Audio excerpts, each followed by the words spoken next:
ونستعينه ونستغفره ونؤمن به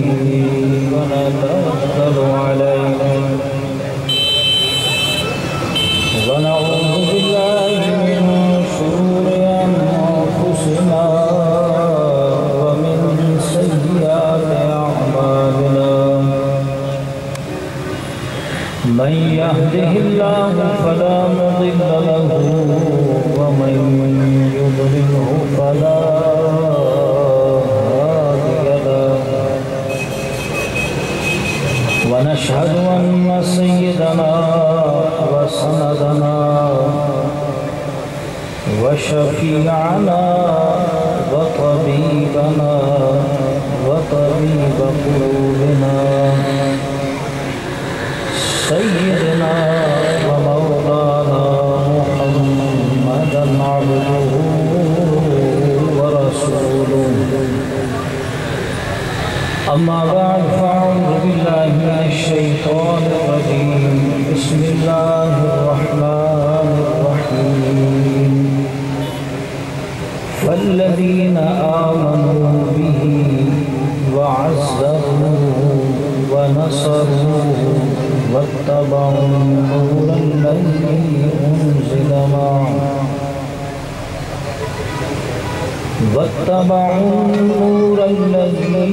أنزل معه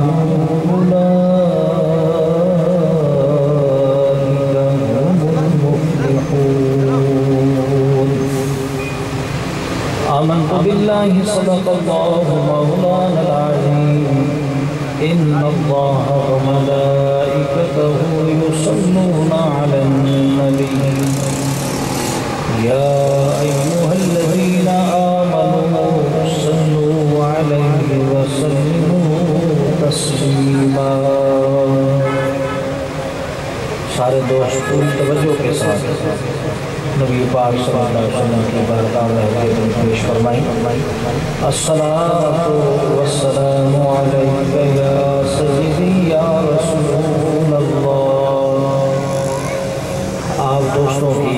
دیکھو باہر گاڑیوں کی آواز زیادہ ہے لیکن آپ کی بھی آواز آنی چاہیے۔ یہ عشق و محبت سے بھری ایک محفل پاک ہے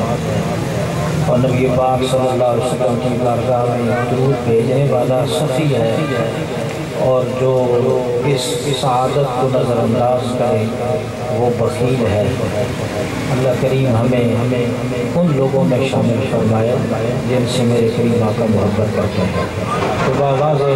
بلند درود پاک پڑھیں الصلاۃ والسلام علیک یا سیدی یا رسول اللہ وعلی آلک واصحابک یا سیدی یا حبیب اللہ۔ الصلاۃ والسلام علیک یا سیدی یا رسول اللہ وعلی آلک واصحابک یا رحمۃ للعالمین۔ سیدنا امام زین العابدین رضی اللہ تعالیٰ عنہ سے کسی شخص نے سوال کیا کہ بروز معاشر جو 73 فرقے ہیں اور کسی ایک میں جنت میں جانا ہے تو اس کی پہچان کیا ہوگا؟ تو آپ نے ارشاد فرمایا وہ لوگ جو نبی پاک کی ذات پر کثرت سے درود پڑھتے ہیں اللہ کریم ان لوگوں کو اس فرقے میں شامل کرے گا جنہیں اس نے اپنے محبوب کے ساتھ جنت میں داخل کرنا ہے۔ اس لیے جب آپ کے سامنے نام نامی اسم گرامی محمد مصطفیٰ صلی اللہ علیہ وسلم آئے درود بھیجا کرے اس لیے کہ یہ ہمارے ایمان کی دلیل ہے۔ اور جب صحابہ رضوان اللہ علیہ مجمعین کا نام نامی اسم گرامی آئے تو ضرور کہیں رضی اللہ تعالی عنہ۔ جب اللہ کے نیک بندوں کا نام نامی اس میں گرامی آئے تو ضرور کہا کریں رحمت اللہ تعالی علیہ، اس لیے کہ ہمارے اس کہنے سے ان کے درجات بلند ہوں نہ ہوں،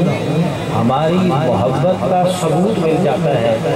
اور یہی چیز وہ نسبت ہے جو ہمیں کل قیامت والے دن کامیابی کی طرف لے کر جانے والی ہے۔ اس لیے محفل کے آداب ہیں، اور اس ادب کا تقاضا یہ ہے کہ ہم جب یہاں سے کچھ لینے آئے ہیں تو بالخصوص اللہ کی رحمت اپنے دامن میں سمیٹ کر لے جائیں۔ ایک مرتبہ پھر درود پاک پڑھیں، الصلاۃ والسلام علیک یا سیدی یا رسول اللہ وعلی آلک واصحابک یا رحمۃ للعالمین۔ نہایت واجب الاحترام آج کی اس بزم سعید کے میزبان جناب محترم بابا سراج صاحب، جنہوں نے آج کی اس پروزار تقریب کا انعقاد کیا ہے، اور آپ کا مقصد یہ تھا کہ تاکہ اس محفل پاک کا ثواب جو ہے آپ کے والدین گرامی جو اس دنیا سے پردہ فرما گئے ہیں ان کو اس کا احسان ثواب ہو، تو اللہ کریم آپ کی اس بابرکت نیت کو اپنی بارگاہ میں قبول فرمائے۔ اس کے علاوہ آپ تمام موجودین جو آج کے اس محفل پاک میں تشریف لائے ہیں، یقیناً نیکی کا کام اللہ کی توفیق سے ہے۔ ہمارا ایمان ہے کہ ہم یہاں نیکی کی نیت سے بیٹھے ہیں، اللہ تعالیٰ جو اس نے توفیق بخشی ہے، اس توفیق کے بعد اس ہونے والی نیکی کو اپنی بارگاہ میں قبول فرمائے، اور جو کچھ یہاں پر بیان ہو، جو کچھ ہم نے سنا ہے، اس کے اوپر اللہ کریم ہمیں عمل کرنے کی توفیق عطا فرمائے۔ احباب گرامی کے سورہ اعراف کی آیت کریمہ نمبر 157 کا آخری حصہ میں نے آپ کے سامنے تلاوت کیا ہے۔ اس آیت کریمہ کے تحت جو موضوع مفسرین و محدثین نے بیان فرمایا ہے وہ ہے تعظیم مصطفیٰ صلی اللہ علیہ وسلم اور نسبت تعظیم مصطفیٰ صلی اللہ علیہ وسلم۔ بس یہ دو باتیں میں نے آپ کے سامنے اختصار کے ساتھ آپ کی خدمت میں پیش کروں گا، آپ نے پوری توجہ سے سماعت کرنی ہے۔ آج کی اس نشست میں ممکن تھا کہ میں آپ کے سامنے نماز کے فرائض بیان کرتا، وضو کے فرائض بیان کرتا،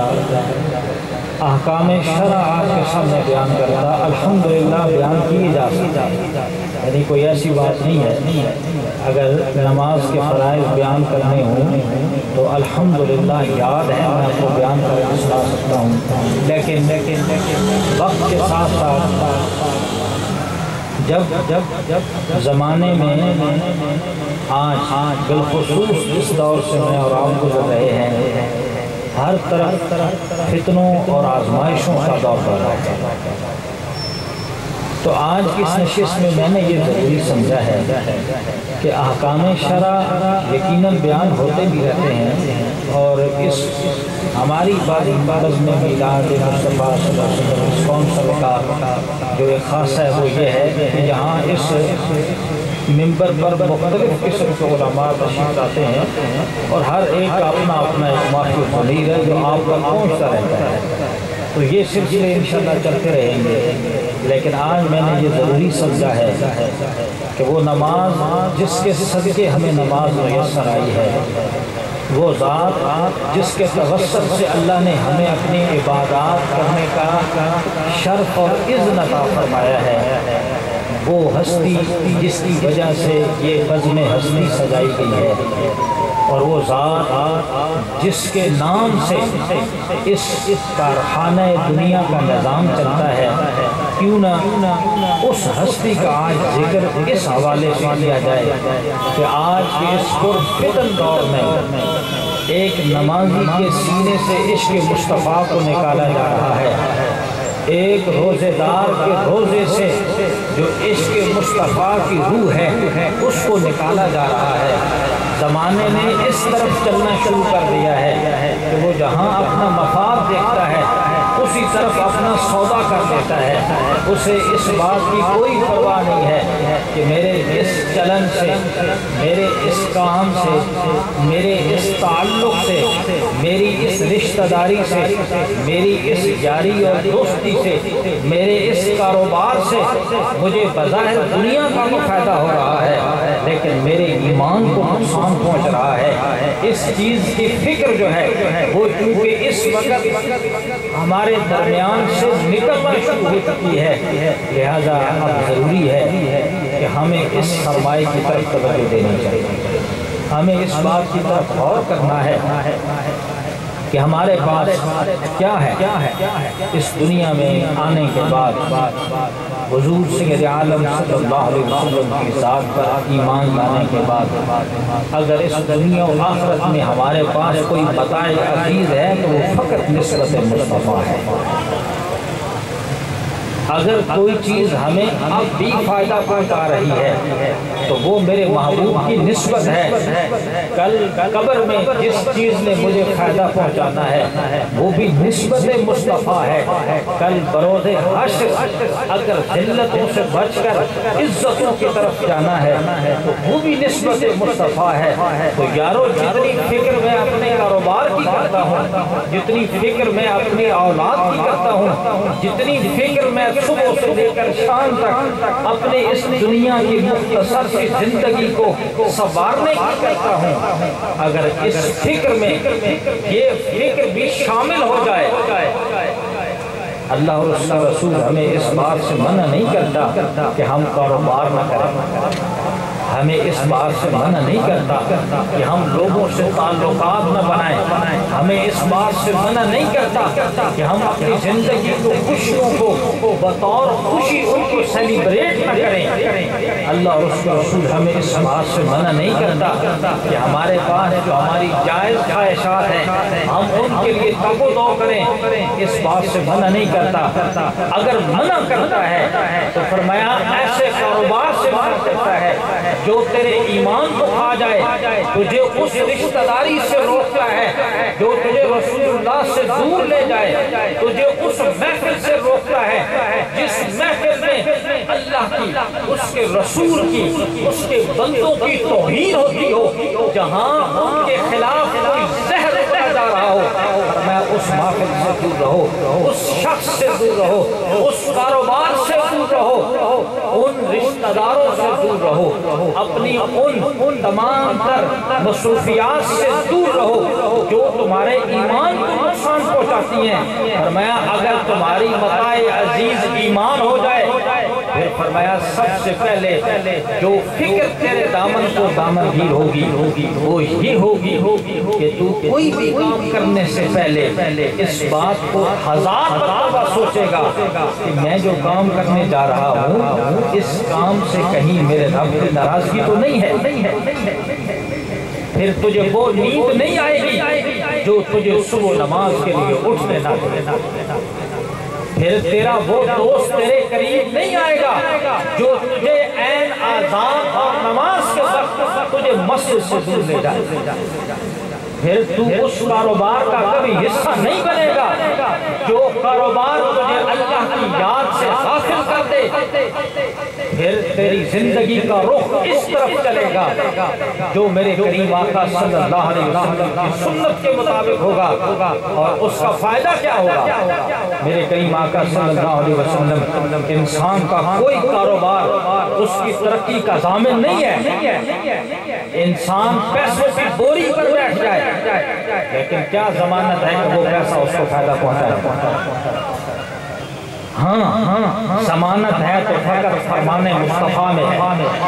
میرے کریم آقا نے فرمایا تم صبح اٹھ کر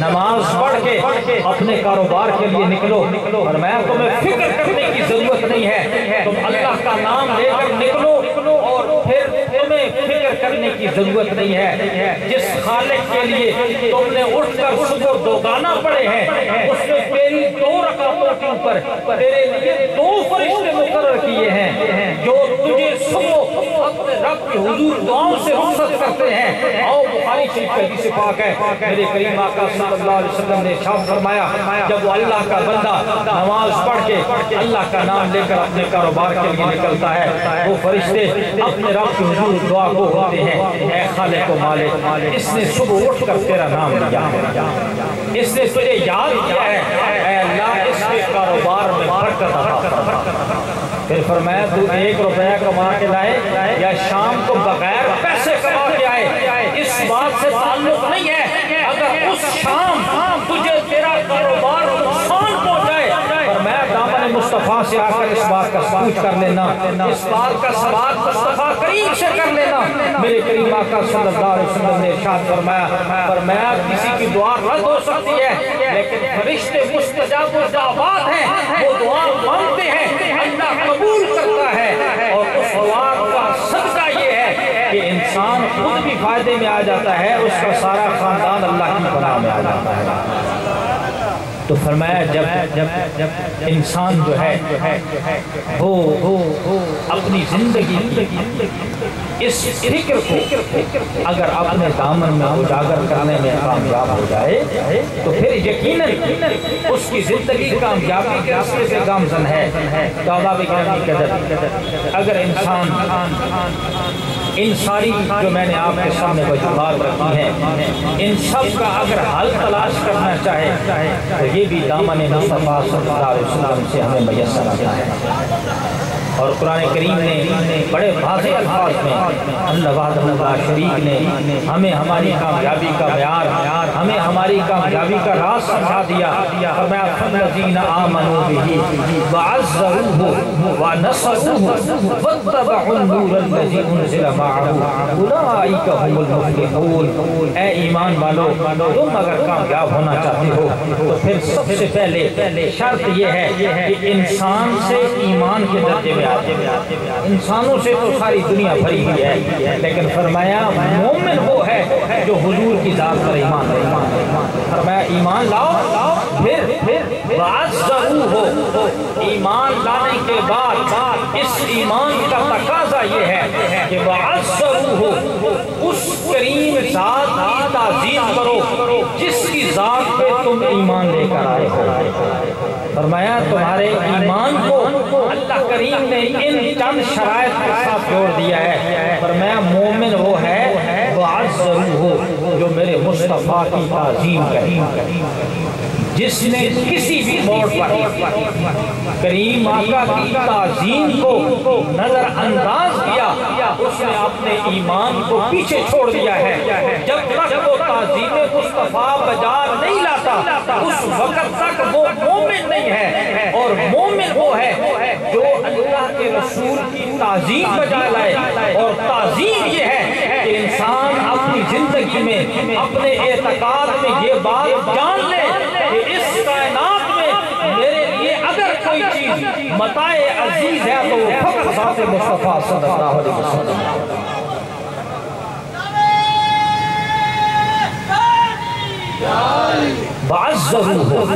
فرمایا پہلی شرط یہ ہے کہ وہ مصطفیٰ کی تعظیم کرے، اس طرح تعظیم کرے جس طرح تعظیم صحابہ رسول اللہ کی کرتے۔ آج کے دور کا کوئی نیا فلسفہ نہ ہو، فلسفہ وہی ہونا چاہیے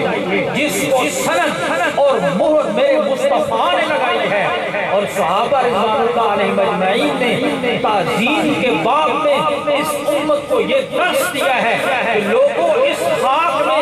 اس مٹی میں بظاہر کچھ نہیں رکھا، لیکن یہ خاک اگر میرے مصطفیٰ کے قدموں سے لگ جائے تو پھر وہ خاک کھا کے شفا بن جاتی ہے۔ انسان کی ان ظاہری جتنے بھی اسباب ہیں ان میں کچھ نہیں رکھا، لیکن اگر یہی پانی دامن مصطفیٰ سے لگ جائے تو وہ جنت کی نعمتوں سے افضل ہو جاتا ہے۔ وہ چیز جو حضور کی ذات سے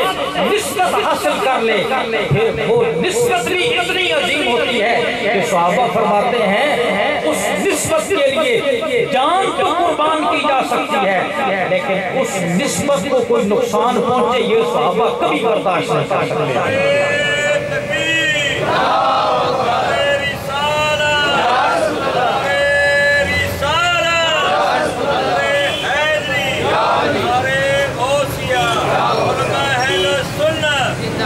حضرت خالد بن ولید رضی اللہ تعالیٰ عنہ،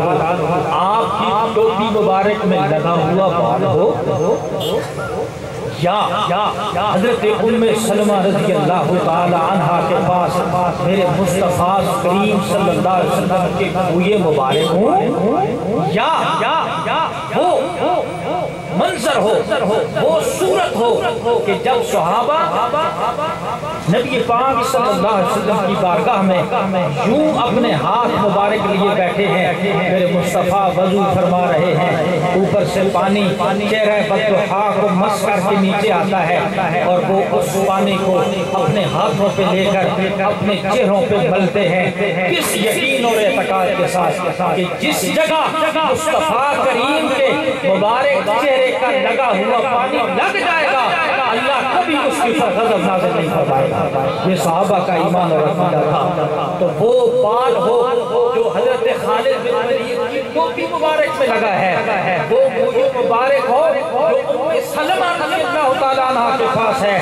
یا وہ صحابی رسول جن کے چہرے پہ ایک ہی داڑھی کا بال ہے۔ تاریخ سیرت صحابہ پڑھ کر دیکھیں، وہاں سے تعظیم مصطفیٰ ملے گی، ایک ہی چہرے پہ داڑھی مبارک کا ایک ہی بال ہے، اور حالت یہ ہے کہ ہر طرف سے تلواریں چل رہی ہیں اور وہ صحابی بار بار اپنے چہرے کے بال پر ہاتھ کو لے کر آتا ہے۔ کسی نے پوچھا ہے خدا کے بندے اس چہرے پہ کون سی ایسی چیز ہے جس کو بچانے کی فکر لگی ہے، یہ گردن بچا تلوار لگی تو کٹ جائے گی۔ اس نے کہا اس گردن کی کوئی فکر نہیں ہے، میرے چہرے پر ایک ہی سنت مصطفیٰ کا بچا ہوا بال، مجھے اس بات کی فکر ہے اگر یہ بال کٹ گیا اور میں باقی بچ گیا پھر موت آ گئی، قبر میں مصطفیٰ کریم کے سامنا ہو گیا۔ حضور نے پوچھ لیا کہ اوہ صحابی تیرے پاس میری سنت کا ایک ہی بال تھا، وہ کہاں چھوڑا ہے؟ ہاں میں کیا جواب دوں گا؟ اس لیے میں چاہتا ہوں اگر یہ سر جائے تو اس بال کے ساتھ جائے، ورنہ مجھے زندہ رہنے کی کوئی ضرورت نہیں ہے، مجھے اس جان کی کوئی فکر نہیں ہے۔ تو یہ ہے تعظیم مصطفیٰ صلی اللہ علیہ وسلم، اور یہ تعظیم صحابہ کو کس نے سکھائی؟ اسی قرآن نے سکھائی ہے، جس قرآن کو میں اور آپ بھی آج پڑھتے ہیں، اور ہم میں سے ہی کچھ لوگ پڑھ کر اسی قرآن سے میرے مصطفیٰ کے کمالات کو چھپانے کی کوشش کرتے ہیں، لیکن یہی وہ قرآن ہے جس نے صحابہ کو جب تعظیم مصطفیٰ سکھائی، سورہ حجرات کی آیات میں پڑھی، یا ایھا الذین آمنوا لا تقدموا بین یدی اللہ ورسولہ واتقوا اللہ ان اللہ سمیع علیم، یا ایھا الذین آمنوا لا ترفعوا اصواتکم فوق صوت النبی۔ وہ صحابہ جو میدان جہاد میں جب نعرہ تکبیر بلند کرتے تھے، ابو ہریرہ فرماتے ہیں علی المرتضیٰ جب میدان میں داخل ہوتے نعرہ تکبیر بلند کرتے تھے تو دشمنوں کی عورتوں کے حمل گر جاتے تھے، لیکن وہ صحابہ جب انہوں نے یہ آیت سنی میرے مصطفیٰ کی بارگاہ ہے، حضور تین مرتبہ پوچھتے ہیں ابو بکر کیا کہتے ہو، تھوڑا اونچی بات کرو۔ ابو بکر حضور کی بارگاہ میں سوال کر رہے ہیں، آواز ابھی بھی پست ہے، پھر فرمایا ابو بکر تھوڑا اونچا بول، کیا بول رہے ہو؟ پھر بات کی، پھر سمجھ نہیں آئی، میرے مصطفیٰ کریم نے فرمایا ابو بکر اتنا تو سمجھا کہ تیری آواز میرے کانوں تک پہنچے۔ ابو بکر نے قرآن پڑھا تھا، حضور کی تعظیم پیش نظر تھی، کہا یا رسول اللہ صلی اللہ علیہ وسلم اب یہ آواز اتنی ہی بلند ہوگی جتنا میرے مصطفیٰ فرمائے۔ ایسا نہیں ہے کہ ہماری آوازیں بلند ہوں اور ہمارے اعمال جو ہے وہ ضائع ہو جائیں۔ آج تو بابا کے دوہر کہتا ہے محمد الرسول اللہ، محمد یہ فرماتے ہیں آج صحابہ کی بارگاہ میں قرآن نے جب فرمایا کہ لا تجعلوا دعاء الرسول بینکم کدعاء بعضکم بعضا، اے صحابہ میرے محبوب کو ایسے نہ پکارا کرو جیسے تم آپس میں بات کرتے ہو۔ پھر تاریخ شاہد ہے ان صحابہ نے جب مصطفیٰ کی تعظیم کی اس بلانے میں، حضور کو یاد کرنے میں، تو پھر انہوں نے کبھی بھی محمد ابن عبداللہ نہیں کہا، انہوں نے کبھی بھی حضور کا نام نانی اس میں گرامی بلانے کے وقت نہیں لیا۔ جب بھی کہا یا رسول اللہ کہا، یا حبیب اللہ کہا، فدا کا ابی و امی یا رسول اللہ، یہ صحابہ کا انداز تکلم تھا۔ جب انہوں نے اس قرآن کے ذریعے ادب سیکھا تو اس وقت میرے کریم آقا صلی اللہ علیہ وسلم کی بارگاہ میں ان ایمان والوں کے ایمان کو اللہ کریم نے کچھ یوں بیان فرمایا، فالذین آمنوا بہ وعزروہ، یہ جو ایمان لانے کے بعد میرے مصطفیٰ کی تعظیم کرتے ہیں، ایک تو ان کے ایمان کی یہ علامت ہے۔ پھر فرمایا وَنَصَرُوهُ، وہ صرف تعظیم نہیں کرتے، وہ میرے مصطفیٰ کی اس طرح نصرت میں لگے ہوئے ہیں کہ انہوں نے اس نصرت رسول کے لیے، نصرت دین کے لیے سب سے پہلے اپنا آپ پیش کیا، پھر اپنا مال پیش کیا، پھر اپنی اولاد پیش کی۔ غزوہ احد ہے اور وہ عورت رسالت مآب صلی اللہ علیہ وسلم کے استقبال کے لیے مدینے کی راہ میں کھڑی ہے۔ کسی نے کہا تمہارا بیٹا شہید ہو گیا، کہا الحمدللہ۔ پھر آگے سے جواب آیا تیرا شوہر بھی شہید ہو گیا، فرمایا الحمدللہ۔ فرمایا پھر فکر کس بات کی ہے؟ فرمایا فکر اس بات کی ہے کہ جس ذات سے قربان کرنے کے لیے میں نے اپنا شوہر بھیجا تھا، میں نے اپنی اولاد بھیجی تھی، میں نے اپنا مال بھیجا تھا، میں اس ذات کے لیے فکر مند ہوں، مجھے بتاؤ رسول اللہ کی کیا حالت ہے؟ انہوں نے آگے سے جواب دیا رسول اللہ تو سلامت ہے، آپ تو تشریف لا رہے ہیں۔ اس نے کہا ثم الحمدللہ، میں کامیاب ہو گئی، میں اتنی کامیاب ہو گئی کہ میرے رب نے مجھ سے میرا مال بھی قبول کر لیا، میری اولاد بھی قبول کر لی، میرا سر کا سایہ میرا شوہر بھی قبول کر لیا، اب کسی بات کی فکر نہیں ہے، موت آئے گی میں انہی صدقوں کو لے کر اللہ کی بارگاہ میں دیکھوں۔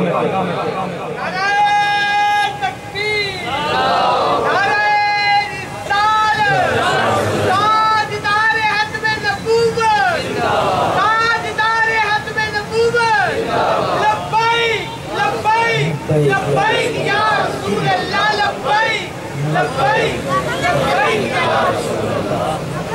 نصرت دین کے لیے بھی انہوں نے اپنا ایک پیمانہ، ایک معیار مقرر کر کے اس امت کو دے گئے، ہمیں بتا گئے کہ کبھی اپنے ایمان کو تولنا ہو تو ان باتوں میں تول لینا، تم نصرت دین کے لیے کیا کرتے ہو؟ جب رسول اللہ صلی اللہ علیہ وسلم کی ذات پاک کی بات آئے، جب حفاظت ناموس رسالت کی بات آئے، جب حفاظت تحفظ ختم نبوت کی بات آئے، جب ضرورت پیش آئے کہ دین کو لوگ نقصان پہنچا رہے ہیں، پھر تم دین کے لیے کیا کر رہے ہو؟ ان ساری باتوں میں اپنے ایمان کو پرکھ لینا۔ اگر تم تعظیم مصطفیٰ بھی رکھتے ہو، نصرت دین بھی رکھتے ہو، اور وَاتَّبَعُوا النُّورَ الَّذِي أُنزِلَ مَعَهُ، اور اس نور کی بھی اتباع کرتے ہو جو قرآن حکیم فرقان حمید کے ساتھ آج بھی ہمارے درمیان کتاب الہی کی صورت میں موجود ہے، اگر اس نور کی بھی تم اتباع کرتے ہو تو پھر تمہیں کسی کے پاس جا کر سرٹیفکیٹ لینے کی ضرورت نہیں ہے، رات کو سکون سے سو جایا کرو۔ اگر وہ نیند تمہاری آخری نیند ہے تو تمہاری آخری منزل پھر قبر بھی جنت ہے اور تمہارا حشر بھی جنت کے ساتھ ہوگا۔ لیکن اگر وہ شام کی فکر اس بات کی نفی کر دے کہ تعظیم مصطفیٰ بھی نہیں ہے، نصرت دین میں بھی میں بہت پیچھے ہوں اور قرآن کی اتباع بھی میرے پاس نہیں ہے، قرآن کے اوپر میری محنت نہیں ہے، اگر تو بے چین اگر تو سکون کے ساتھ سویا ہے تو پھر یہ تیرا اپنے آپ کے ساتھ دھوکا ہے، پھر موت تو تیرے سر پہ کھڑی ہے۔ احباب گرامی قدر، میں نے جو آیہ کریمہ میں نسبت مصطفیٰ کی بات، تو احباب گرامی قدر ہم یہ بات جانتے ہیں، میں بس اپنے موضوع کو 3 باتوں کے ساتھ سمیٹوں گا۔ کنتم خیر امت اخرجت للناس، اللہ کریم نے ارشاد فرمایا کنتم خیر امت، تم سب سے بہترین امت۔ کس وجہ سے بہترین امت؟ کیا اس وجہ سے کہ اللہ کریم نے ہماری نمازوں کی بنیاد پہ فرمایا، ہمارے روزے کی بنیاد پہ فرمایا، ہمارے تقوی کی بنیاد پہ فرمایا نہیں، بڑے لمبے روزے تم سے پہلے امت نے، تم سے کہیں طویل نمازیں تم سے پہلے امتوں نے ادا کی۔ اگر نمازوں کی بنیاد پہ میں خیر امت کو میں کہتا تو تم سے پہلے جنہوں نے تم سے لمبی عمریں پائی ہیں، 950 100 سال، 400 سال، 500 سال جنہوں نے نمازیں پڑھی ہیں، پھر وہ خیر امت ہوتے۔ جہاد بھی نہیں، تو اے میرے مالک کس بنیاد پہ تو نے ہمیں خیر امت کہا؟ فرمایا جس وقت یہ قرآن کی آیت نازل ہوئی اس وقت تو صرف 400 لوگ ایمان لائے تھے،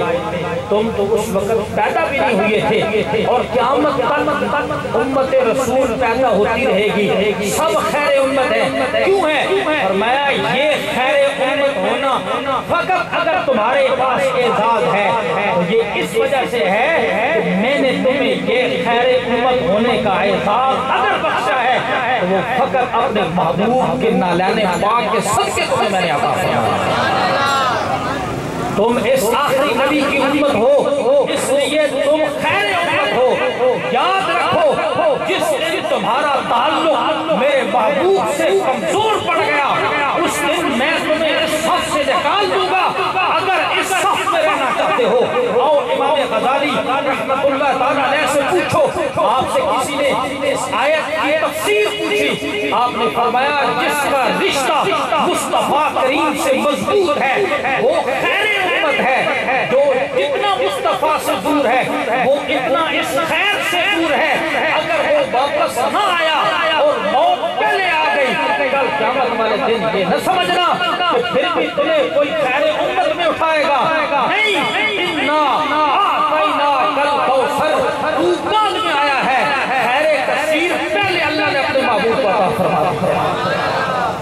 وہ تیری کثرت جمال کے محتاج نہیں ہے، وہ تیری نسبتوں کے محتاج نہیں ہے، تو اس بات کا محتاج ہے۔ اگر اس نسبت کی قدر جاننا چاہتا ہے تو جان قوم بنی اسرائیل کے سب سے علوم اعظم پیغمبر جن کو اللہ نے کلیم اللہ کے لقب سے نوازا تھا، وہ بھی یہ دعائیں کرتے چلے گئے کہ میرے مالک کاش مجھے کلیم اللہ کی جگہ مصطفیٰ کریم کو امتی بنا دیتا، تو یہ سب سے بڑے اعزاز کی بات تھی۔ یہ کیوں انہوں نے فرمایا؟ وہ بھی اس امت کو درس دے گئے ہیں کہ اس نسبت کی فکر کرنا، اس نسبت کو کبھی بھی کمزور نہ پڑنے دینا، کیونکہ فتنے تو سر اٹھائیں گے، لوگ اپنے ایمان کو کبھی روپے پیسے کی وجہ سے بیچیں گے، کبھی سیاست میں آ کر بیچیں گے، کبھی منصبوں عہدوں کی بنیاد پر آ کر بیچیں گے۔ انہیں تو ایک ووٹ چاہیے، وہ مسلمان دے دے، وہ یہودی دے دے، وہ کافر دے دے، کوئی قادیانی دے دے، کوئی گستاخ صحابہ دے دے، وہ تو ووٹ کی خاطر اپنا ایمان بیچ دیں گے۔ لیکن جب تو نے ووٹ دینا ہے پھر خیال کرنا تیرا ووٹ کسی قادیانی کو نہ چلا جائے، تیرا ووٹ کسی گستاخ صحابی کو نہ چلا جائے، تیرا ووٹ کسی منکر تحفظ ناموس رسالت کو نہ چلا جائے۔ اگر تیرا ووٹ چلا گیا پھر تیری داڑھی کی کوئی اوقات نہیں ہے، تیری نماز کی کوئی اوقات نہیں ہے، تو مسجدیں بناتا ہے۔ میرے پروردگار نے جب اس روئے زمین پہ مسجد بنانے کا ارادہ فرمایا اس نے اس وقت کے نمازیوں کو اکٹھا نہیں کیا،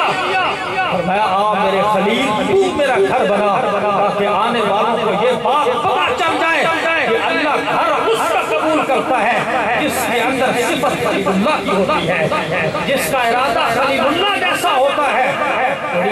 تیری مسجدوں کی، تیری نمازوں کی، تیرے داڑھیوں کی اور تیری لمبی لمبی باتوں کی تیرے رب کے حضور کوئی اوقات نہیں ہے۔ امام علی مقام کا مہینہ چل رہا ہے، امام حسین نے اس ایک ووٹ کی خاطر اپنا پورا خاندان قربان کر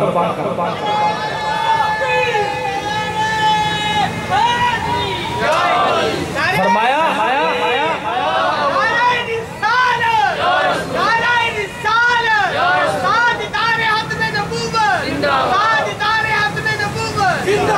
فرمایا میں نے مدینہ طیبہ سے مکہ مکرمہ کا 500 کلومیٹر کا فاصلہ بنتا ہے، وہاں سے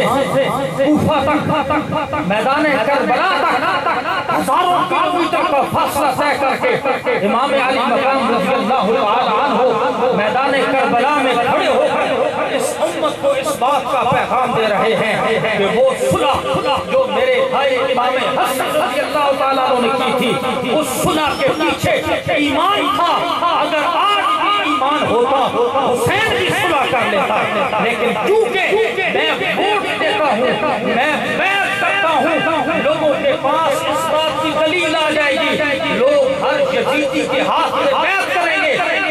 کل امام حسین نے جو کی تھی۔ اس لیے فرمایا نہیں، سر کٹا دینا، اپنی اولاد کٹا دینا، اپنا مال قربان کر دینا، اس مختصر سی زندگی کو جس کو ممکن ہے کل موت آ جائے، اگلے لمحے موت آ جائے، اس کی فکر نہ کرنا، اپنا ووٹ بچا کے رکھنا، جب تک ووٹ دینا ہے اس وقت تک تحفظ نمو سے رسالت کو ووٹ دینا ہے، اگر نہیں دینا تو پھر نہیں دینا ہے، دینا ہے تو پھر مصطفیٰ کریم کی ذات کو ووٹ دینا ہے۔ نعرہ تکبیر، نعرہ تکبیر، نعرہ رسالت، نعرہ حیدری،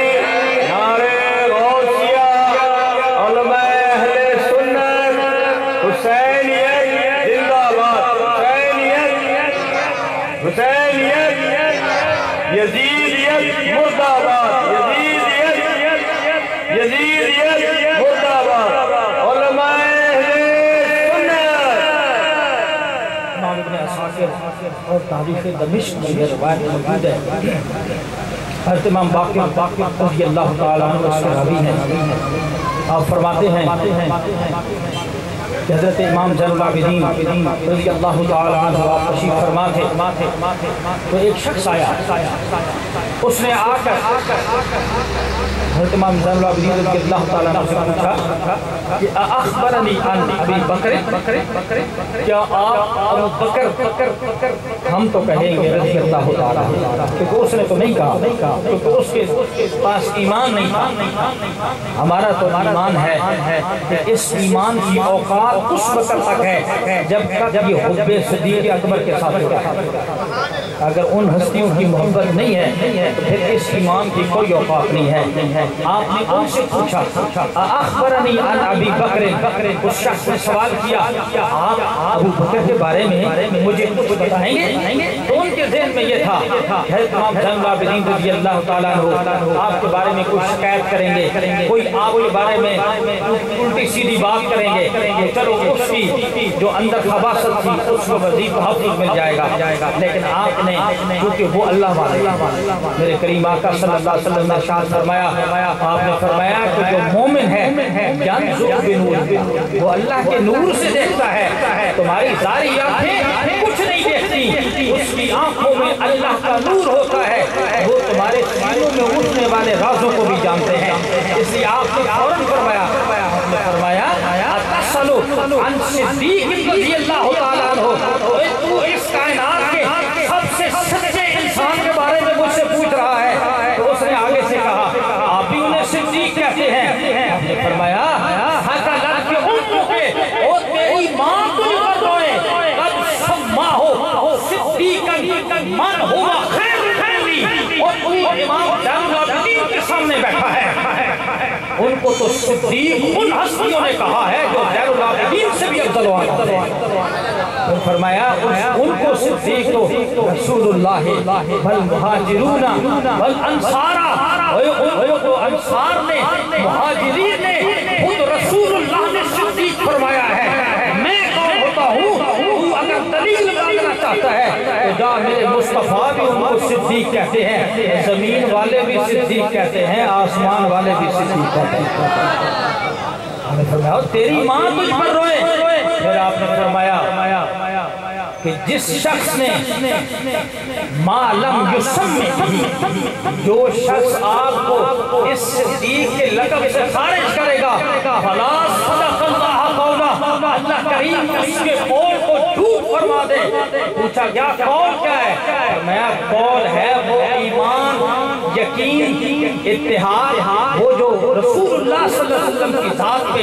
ایمان لانا ہے۔ فرمایا وہ ایمان قول صادق ہے، اور جس نے ابو بکر کے نام سے صدیق ہٹایا، اللہ اس کے اس قول صادق کو جھوٹ فرما۔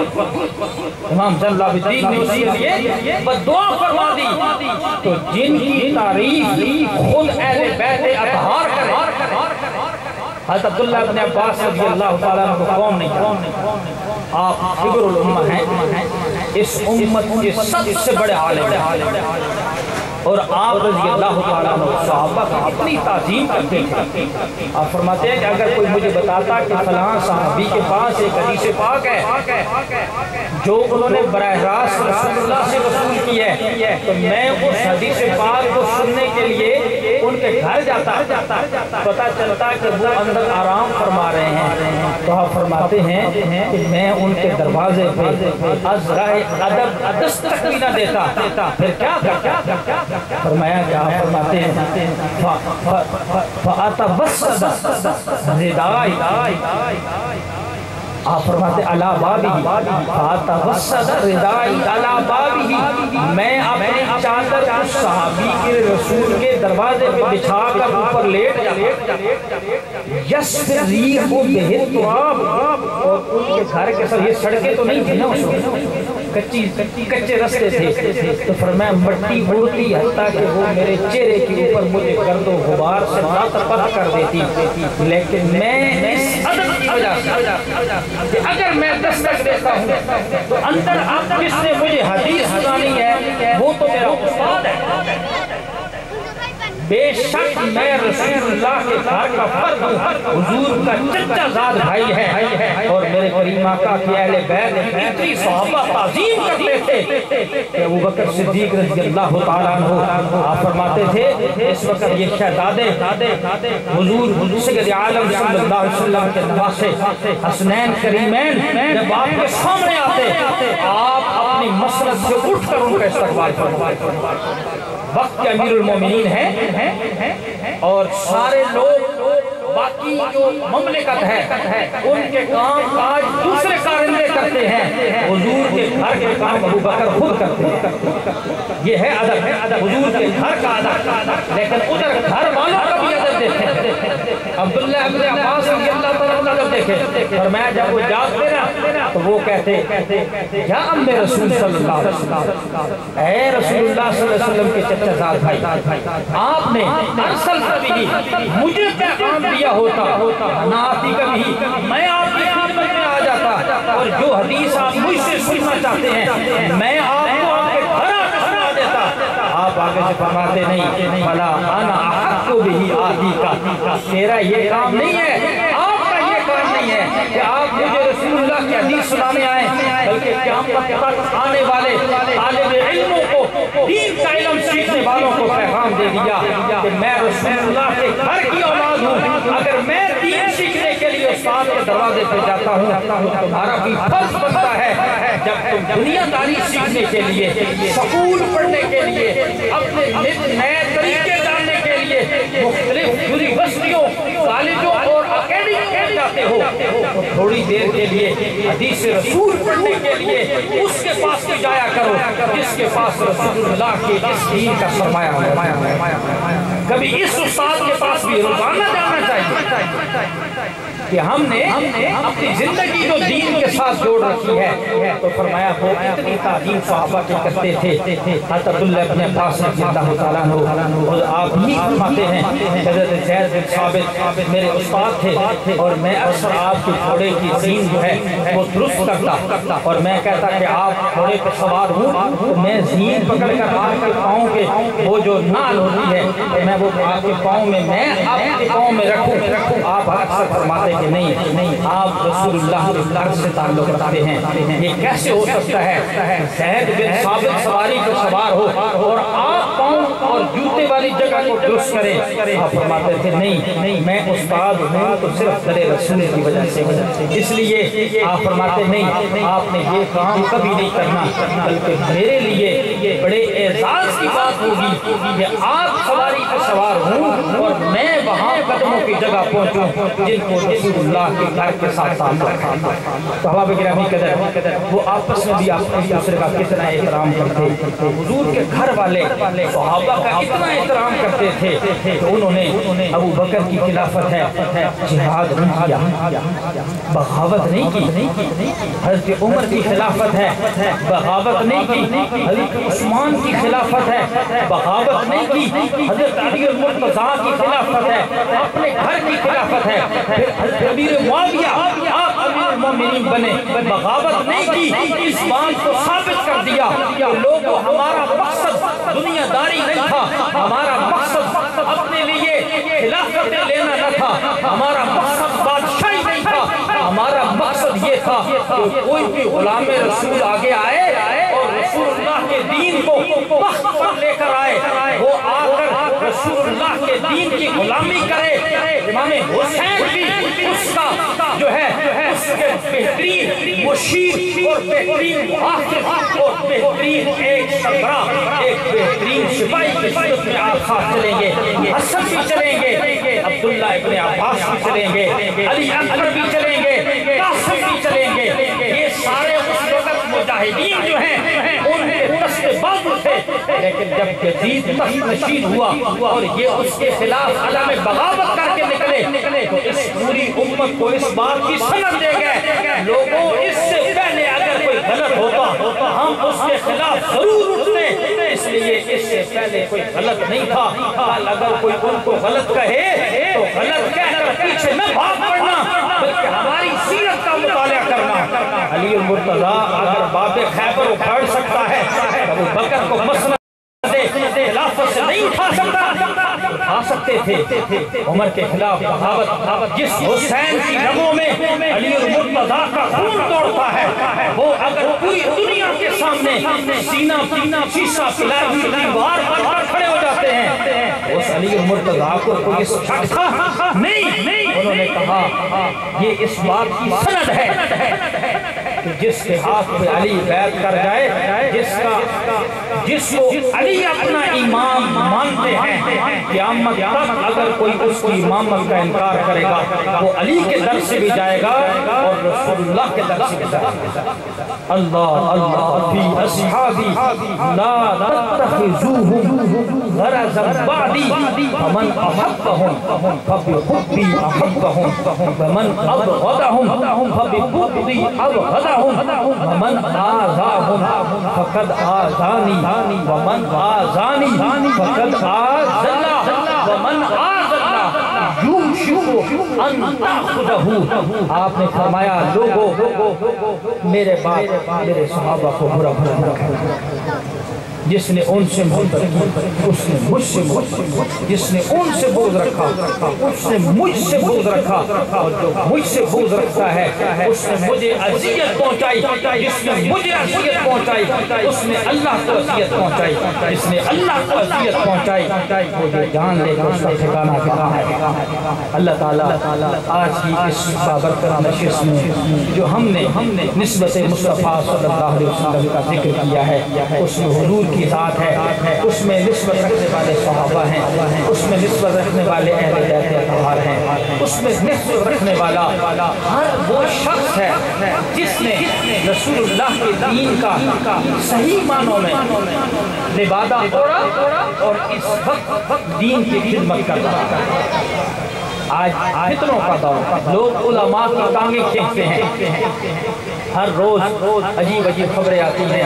انہوں نے پیسے لے لیے ہیں ان کو پیسہ آ رہا ہے وہ کہیں سے ایڈ لے رہے ہیں ایسی کوئی بات نہیں میرے بھائی، پیسہ بہت اہم چیز ہے، لیکن پیسے کی خاطر کوئی اپنی جان نہیں دیتا۔ پیسہ کماتے ہیں تاکہ دنیا میں رہا جائے۔ اگر پیسہ لے کر اپنے آپ جان ہتھیلی پہ رکھ کے خطرے میں ڈالنا ہے تو ایسا کون سا پیسہ ہے؟ یہ صرف ایک ایسے فتنے ہیں جو ہمیں ہمارے علماء سے دور کر دیں۔ دیکھو نا، عید کا چاند ہے، ایک چاند کی بات ہوتی ہے۔ اللہ کے نیک بندے ہمارے آج کے دور کے علماء جنہیں ہم اپنے لیے علماء صلحاء کا درجہ دیتے، اگر وہ نہ ہوں تو مجھے اور آپ کو دوسروں کا طریقہ کون بتائے؟ ہیں جی، یہ جو لوگ باتیں کرتے ہیں، یہ کتابیں لکھ رہے ہیں۔ آج دین کا جو کام لوگ کر رہے ہیں یہ وہی ہے جو ہماری چاند کی بات کرتے ہیں، اور ہم اگلے دن کہہ رہے ہوتے ہیں او جی روزہ کھا گئے ہیں۔ پہلے پورا مہینہ روزہ جو ہم جتنے شوق سے رکھتے ہیں وہ مجھے رب سب کو پتہ ہے، لیکن جس دن وہ کہہ دیں کہ کل چاند نظر آ گیا، ہم کہتے ہیں روزہ کھا، اور اگر وہ کہیں کہ چاند نظر نہیں آیا، ہم کہتے ہیں انہیں اینک لگا کر سامنے نظر نہیں آتا، چاند آسمان میں کیسے نظر آتا ہے؟ اور اللہ تیرے ایمان کی اصلاح فرمائے، اللہ تجھے ہدایت دے، اور تو ان لوگوں کی توہین کرتا ہے